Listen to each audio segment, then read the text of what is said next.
Shalom sahabat Mitra Rema. Hari ini tanggal 6 Oktober 2021 kita akan sama-sama mendengarkan firman Tuhan yang terambil dari Keluaran 34 ayat yang ke-29 yang berkata demikian. Ketika Musa turun dari gunung Sinai, kedua loh hukum Allah ada di tangan Musa. Ketika ia turun dari gunung itu, tidaklah ia tahu bahwa kulit mukanya bercahaya oleh karena ia telah berbicara dengan Tuhan.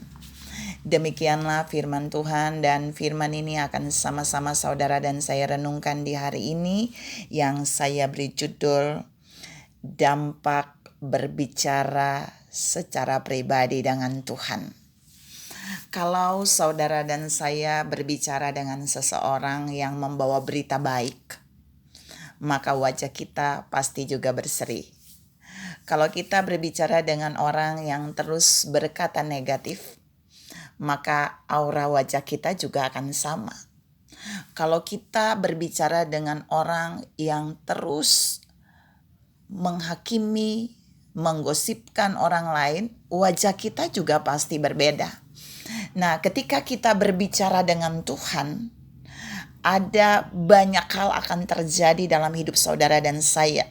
Seperti yang dialami oleh Musa waktu dia naik ke Gunung Sinai, waktu dia bertemu dengan Tuhan selama 40 hari di sana. Ada banyak hal yang terjadi pada Musa, tapi saya hanya mau menjelaskan 3 hal saja yang Musa alami, dampak Musa berbicara dengan Allah di Gunung Sinai.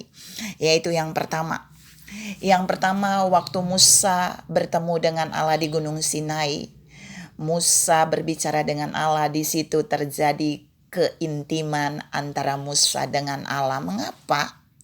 Gak ada orang lain di sana, hanya Musa dengan Allah di sana yang berbicara. Ini mau menunjukkan buat saudara dan saya bahwa terkadang Allah butuh saudara dan saya hanya mau berbicara dengan Dia, gak perlu melibatkan orang lain dalam pembicaraan itu. Karena apa? Karena Allah mau membangun keintiman dengan saudara dan saya ketika kita berbicara pribadi dengan Dia. Tuhan mau saudara dan saya menyadari bahwa ketika Musa berada di Gunung Sinai, Musa tidak membawa kebutuhan pribadinya atau keluarganya untuk dipenuhi oleh Allah. Tetapi Musa hanya naik ke gunung itu karena Allah memerintahkan dia. Jadi tujuan Musa naik ke gunung itu untuk bertemu Allah, berbicara dengan Allah. Dan disitulah dia mengalami keintiman dengan Allah secara pribadi. Tuhan mau saudara dan saya juga menangkap bagian ini. Datang kepada Allah secara pribadi, jangan meminta apa-apa, tetapi untuk membangun keintiman dengan Allah. Jadi waktu saudara dan saya berbicara secara pribadi dengan Allah tanpa ada orang lain di sana akan terjadi keintiman antara saudara dan saya dengan Allah. Seperti yang Musa alami di Gunung Sinai. Yang kedua, yang dialami oleh Musa ketika dia berbicara dengan Allah adalah ada begitu banyak firman Allah yang dilepaskan, yang diberikan bagi Musa. Jadi firman itu diberikan bagi Musa, firman itu dibukakan bagi Musa, firman itu diberitahukan bagi Musa secara pribadi. Jadi waktu saudara dan saya benar-benar mau berbicara dengan Allah secara pribadi, ada banyak firman yang akan Allah berikan bagi kita. Ada pewahyuan yang Allah lepaskan bagi kita. Ada penyingkapan dari firman Allah yang dahsyat dan luar biasa itu akan disampaikan kepada kita. Bahkan bukan itu saja, ada firman yang Allah bisa lepaskan bagi kita untuk kita sampaikan kepada orang lain, untuk kita bisa menyampaikan itu untuk meneguhkan orang lain, untuk menegur orang lain, untuk memberkati orang lain, untuk mengoreksi orang lain. Dan itu yang terjadi pada Musa waktu dia berbicara dengan Allah di Gunung Sinai. Allah punya banyak firman buat umat Israel. Allah menegur mereka, Allah mengajar mereka, mereka, Allah memberkati mereka, Allah mengoreksi mereka dengan setiap firman yang Tuhan lepaskan melalui Musa.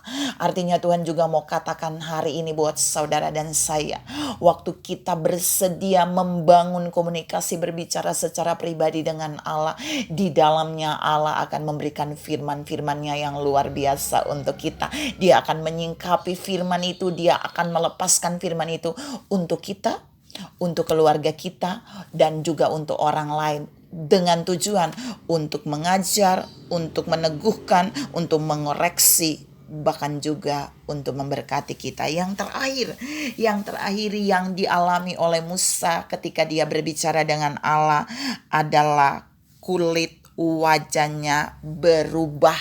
Kulit wajah Musa berubah menjadi cemerlang, bercahaya. Bahkan kalau saudara baca terus, bangsa Israel kalau lihat Musa itu mereka silau. Tuhan mau bilang buat saudara dan saya di poin 3 ini, ada banyak orang tidak memahami bahwa sesungguhnya waktu saudara dan saya mau mengalami kulit wajah yang berubah menjadi wajah yang penuh kemuliaan, itu cukup kita membangun hubungan pembicaraan dengan Tuhan. Kita datang secara pribadi dengan Tuhan, lebih sering membangun komunikasi dengan Tuhan. Itu artinya ketika Allah berbicara bagi kita, setiap perkataannya tuh akan mengubah aura wajah kita. Seperti yang tadi saya bilang di awal, kalau perkataan itu perkataan yang negatif, aura wajah kita juga ya negatif. Tapi Tuhan mau katakan buat saudara dan saya hari ini bahwa terbukti ketika Allah berbicara dengan Musa, ketika Musa berbicara dengan Allah di Gunung Sinai, ternyata kulit wajah Musa berubah menjadi bersinar cemerlang. Nggak pakai masker, nggak pakai pemutih, nggak pakai macam-macam, tapi dalam pertemuan dengan Allah, dalam keintiman dengan Allah, setiap pembicaraan Musa dengan Allah itu menambah bobot kemuliaan kepada cahaya kemuliaan Allah itu kepada wajah Musa. Jadi kemuliaan Allah diberikan, diimpartasikan ketika saudara dan saya bertemu dengan Allah secara pribadi, di dalam keintiman, di dalam komunikasi, di dalam pembicaraan kita. Tuhan mau hari ini saudara dan saya menangkap bagian ini, bahwa ada dampak yang luar biasa ketika saudara dan saya membangun pembicaraan secara khusus dengan Allah, yang sudah saya bahas tadi dari poin 1 sampai poin 3. Pilihannya ada pada saudara dan saya. Mau mengalami yang Musa alami? Mari bangun hubungan pembicaraan secara pribadi dengan Allah. Ada di tempat spesial bersama dengan Allah dan dengarkan Allah berbicara dengan firman-firman-Nya. Maka saudara akan lihat 3 dampak yang sama yang Musa alami akan kita alami juga. Tuhan memberkati saudara berlimpah. Salam mengalami dampak yang luar biasa dalam pertemuan dengan Tuhan. Amin.